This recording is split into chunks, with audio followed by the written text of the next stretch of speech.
Got it. Gerard Filitti is joining us back here, Senior Counsel for the Lawfare Project. I know that you were listening in, Gerard. We appreciate that. Do you have thoughts on this newly elected mayor being sworn in? Obviously, talking about uniting everyone there in Chicago and creating a better Chicago. But what would need to be done to create that?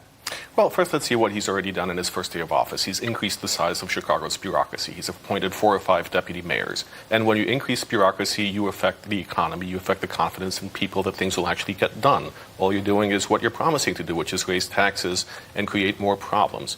On crime, we're worried. We see that he equates the murder of a police officer with the death of a fleeing armed felon. This is a problem. What he has to do now, he has to convince people by showing that he is actually going to deliver on reducing crime and increasing economic opportunities, and that's not looking good.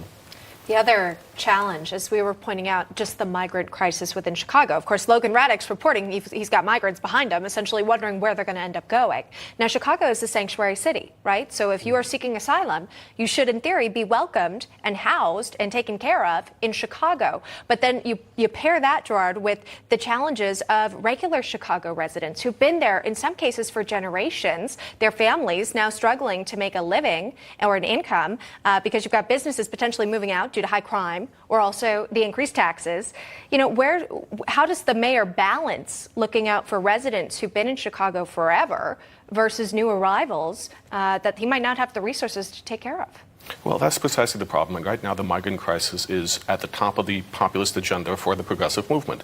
This is something that they care about, and they will emphasize at the cost and at the expense of people who have their own economic woes or social crises.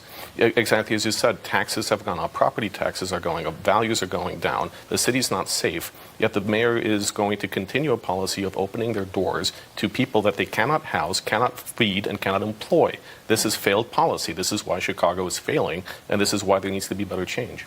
Yeah, Logan was saying that sometimes Chicago wasn't even their final destination for the migrants. They were looking to relocate too. So the problem, again, clearly is not just a challenge for border towns. It's all across the country. Gerard, thank you very much.